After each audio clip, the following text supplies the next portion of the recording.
That little doubtful little voice that you hear inside your head is not really you. That little anxious little voice that you hear inside your head is not really you. The doubtful voice that you hear inside your head, the one that tells you, don't do this because you may not succeed. Don't do that because we don't know the outcome of what that will be. You know what that is? That's old past versions of you that have accumulated throughout the time that are trying to protect you from something that you no longer need protection from. The only thing that it's doing now is preventing you from jumping into your next version of who you're supposed to be becoming. Let me say that again. That little voice in your head that doubts you is not really you. It's not truly who you are anymore. And if you continue to listen to it, you will continuously prevent yourself from stepping into the reality that you're supposed to be in. You wonder why you still are in the same environment, why you still have the same thoughts, why you still believe the same thing, why nothing is changing for you externally. Is because you aren't changing internally. You're still listening to a past burnt out version of yourself that should no longer be dictating how you live life. So if you continue to listen to that little 111, if you continue to listen to that little voice in your head, it's going to lead you astray. It's going to continue to lead you in the wrong direction.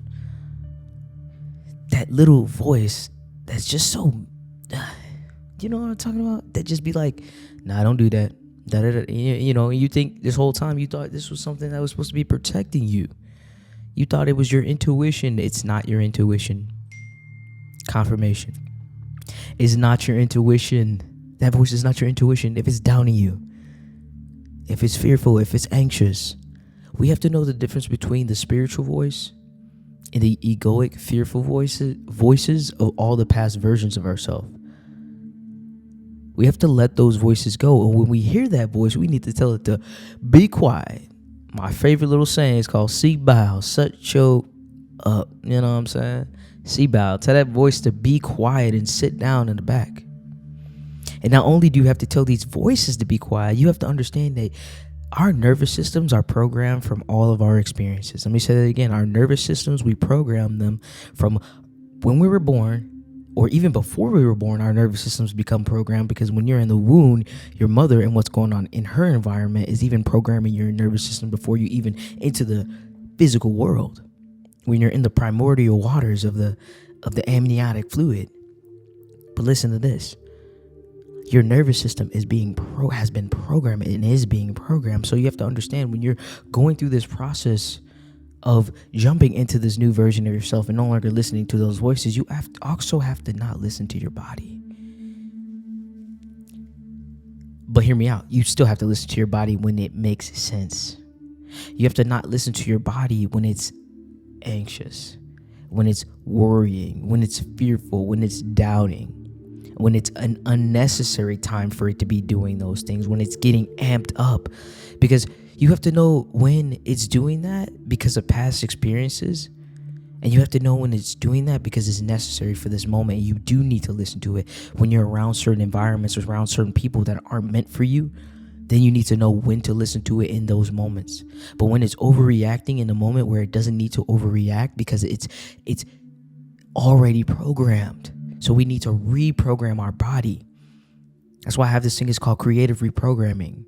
Through creative experience, through shedding the light to the world, through your purpose, through your experience here on earth, creating, you can creatively reprogram your body from a traumatic body to a healed body. But through the process, in the middle way, through the middle passageway, you're gonna still have the same physiological reaction. You're still gonna have the same mental reactions until we can rewire and reprogram our bodies, our minds, and our souls to be in the most aligned version of ourselves. We're gonna continue to have the same physiological reactions that we used to. Do you understand that?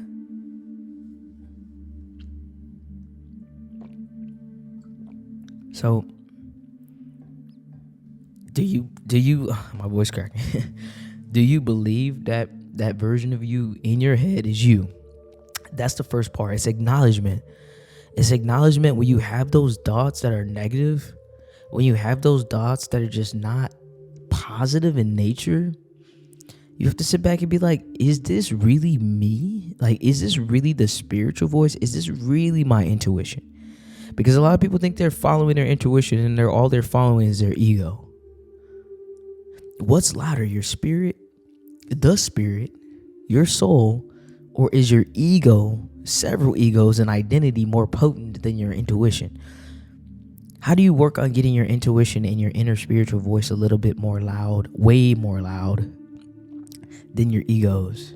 I believe we all have several egos, not just one, not just the ego. I feel like it's egoic. It's huge because we build up several different personalities, several different versions of ourselves throughout this lifetime, depending how long you've been alive and depending on how long you've lived several other lives, if you believe in that, right? So if if I have this overwhelming abundance of egoic selves, I got a lot of work to do. I got a lot of work to do to quiet these voices down, because those voices create feelings, create emotions, create beliefs, and then they create physiological responses in you. That's how the body does. It goes from a spiritual feminine nature, and then it goes to the physical, and it goes to the physical nature and enters the masculine to create action behind the feeling. It wants you to respond to the feeling, to the beliefs that you have in your head. Think about it. If somebody were to think every single day, I'm not smart. I'm not smart. And because they were told they were not smart when they were younger, right? If you're continuously told that you're not smart when you're younger, then you start to believe that, then you start to feel that, and then you start to act like that. So I'm telling you, if you start to believe what this ego is telling you, it's going to prevent you from doing what you are actually capable of, what your soul is actually capable of, what you came here to do in your divine purpose. But you have to think of the egos as a barrier between you and your destiny, between you and your purpose. How long are you going to continue to let these past versions of yourself, these egos, to prevent you from reaching your true potential? Because they are you. I'm not saying this. The egos are not separate from you. They are our shadow aspects of ourselves that we have to face. And when we don't face them, they block us. They hinder us because we're hiding and facing and turning away from them. But guess what? They're still there. They're still there and present. The barriers are still there. And guess when they're going to show up? They're going to show up when we're in vulnerable spaces. They're going to show up when we're in vulnerable spaces with partners, with friends, in careers sometimes. It's going to show up when we actually have to show up. Does that make sense? So it's kind of interesting, right? Like, if we continue to listen to the egos and those versions of self, then that's the reality we live in. So that brings me to the point, the very fine point that I always have mentioned, is that you are what you think. You are what you believe. Who you are in your head is who you are existing on the outside. So if you're believing what the ego is telling you, that is who you are. That is who you're going to be. So you do want to continue to live in this egoic version of yourself, or do you want to live in the spiritual version of yourself? Because when you live in the spiritual version of yourself,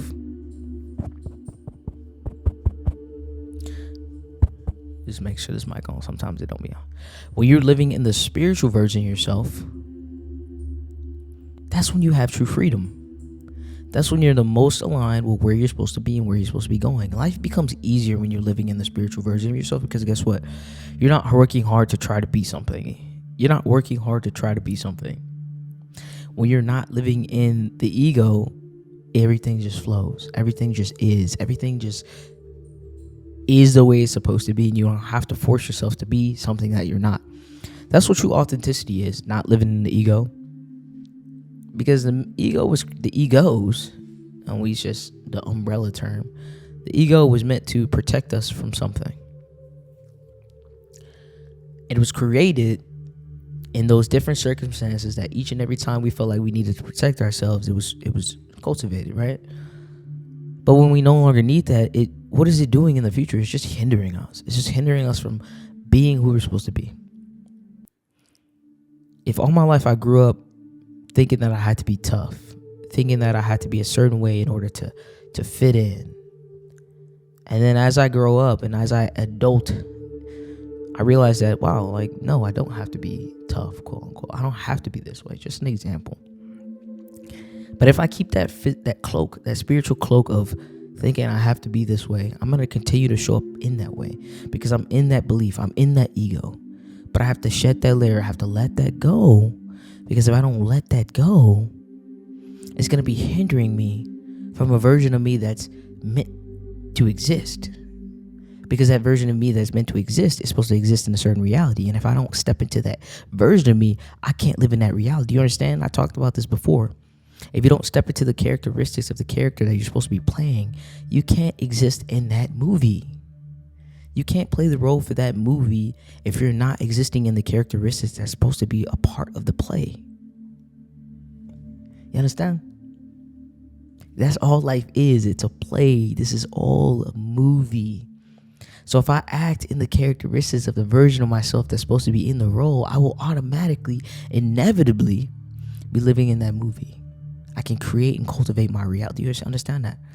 You can create and cultivate your own reality when you start existing in the characteristics of the version of yourself that is meant to be in that reality, that's meant to be in that version that's abundant, that's meant to be in that version of you that only exists in love, that's meant to be in that version of you that's in a reality of prosperity, happiness, peace.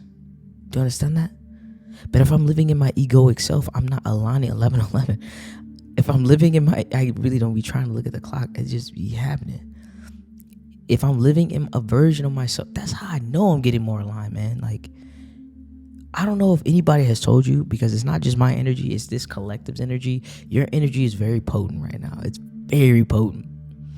I know you're seeing signs upon signs. I know you're seeing like just ultimate signs from God, the universe, angel numbers in particular. Whether it be you seeing the same, same car, you're seeing the same object, you're seeing the same birds, you're seeing the same people. That's for a reason. And when that thing pops up, I want you to think about what you're thinking about in that moment. In that moment. So what I'm getting right now, because we're in the season of winter, right? That Mother Nature's in the season of winter. She's going inward. She's hibernating. She's on a reflective form of herself. We have to follow her because we are in tune with the nature, because Mother Nature is us and we are Mother Nature, all in one. And so right now, what you need to be doing is going internally and reflecting on what aspects of yourself do you feel like maybe still living in the ego. And as you figure out what version of yourself still living in the ego, you need to shed those layers. We need more self-awareness right now. Because when you start to get triggered, you need to be excited by those triggers. You need to be excited by what triggers you. When you're around people, when you're around certain circumstances, what aggravates you? When something aggravates you, get excited. You know why? Because that's the gateway. That's the gateway to the next you. Because that's showing you that ego's still present. That identity's still present. That's showing you, hey, like, you actually need to overcome this before you can jump into this. That's giving you a little snippet of like, wow, no, you still have this. You haven't fully let that ego go. It's still trying to protect you. It's still trying to be something within you. And that's why when I feel like I've heard, like, the Eastern parts of saying like, I don't want to be somebody, I want to be nobody. And how I take that is like, the somebodies are the egos. The egos are the built up personalities and identities that you have cultivated and accumulated throughout the years. But the true nobody is a something, but it's not a somebody. It's an entity. I don't want to be a somebody. I want to be an entity. I want to be a presence, an energy. You know what I'm saying? If that makes sense. I hope that makes sense. But I don't want to be the ego anymore. I just want to be a presence, an essence, a feeling, And I know some people may be asking too, like, how do I know the difference between the egoic voices and my spiritual internal voice? Because sometimes that can be hard to distinguish for some people, especially when you're in the beginning stages of your transformation, of going from your lower version of yourself to your higher version of yourself. The biggest way that you can tell the difference is from feeling. It's the feeling that you get behind the voice. Does the voice feel rushed? Does the voice feel truly like you?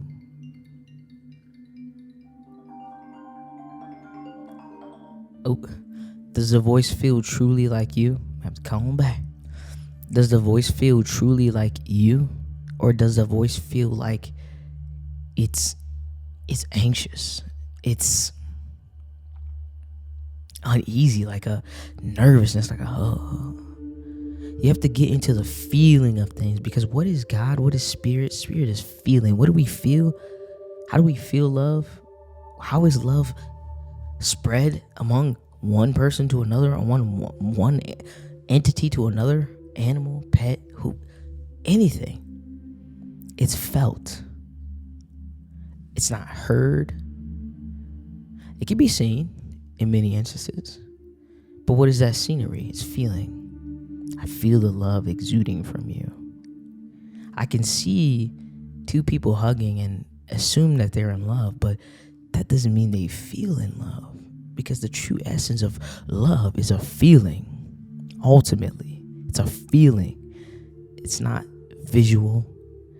It's not hearing. It's a feeling. It's an energetic feeling.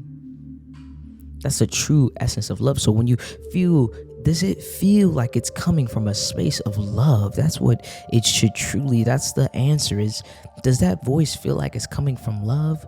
Then if it's coming from true essence of how you know love feels, then you know that's your real spiritual voice. But if it doesn't feel like love, it's not love. If it doesn't feel like love, it's not God. When it doesn't feel like love, it's not truth. It's not faith. That's how you know the difference between the voices that you hear inside your head, okay? You understand the difference between those. Right now is a very important time for you to know the difference between those two, between the two essences. It's very important. And right now in the winter time, it's time for you to do some self-reflection of how you can learn how to distinguish those two voices, so when the springtime comes around, when it's time for you to outwardly exude the attributes of yourself that you've been working on internally, you'll be ready. You'll be ready. And as you build up this gift within yourself, you're going to be able to help others exude that same thing. You're going to be because you're going to be in the essence of, I don't live in my ego. And when you don't even live in your ego, you live in love. Because the true soul, all it is just the essence of love, and nothing else matters outside of that. Nothing else matters outside of that. No matter how much this world tries to placate all these things that matter, nothing matters outside of love and us exuding the presence. You've just been in the presence of someone who just exudes love. Even if it's in the beginning stages and you've been love bombed, for example, or you've been truly loved, whether it be by a parent, a partner, a friend, and you just felt that essence of love. That's what you need to feel inside you when you hear that inner voice. Feel the feeling of when you had those things. And if you haven't experienced love in its most deepest form, I want you to know that you can feel love in its deepest form within you, and you can work towards feeling and knowing what that love feels like. You're not doomed to never feel love, and you don't need someone else to make you feel love, because love exists within you. So when you have that voice of love, when you have that feeling of love within you, you follow that. You don't follow anxiety, anxiousness. You don't follow depression. You don't follow fear. That's not you. And it's preventing you from becoming the greatest version of you. We don't need that anymore. What we need for you to do, me and Spirit, is for you to be in the highest version possible in this upcoming time. So right now is a time for inner reflection, inner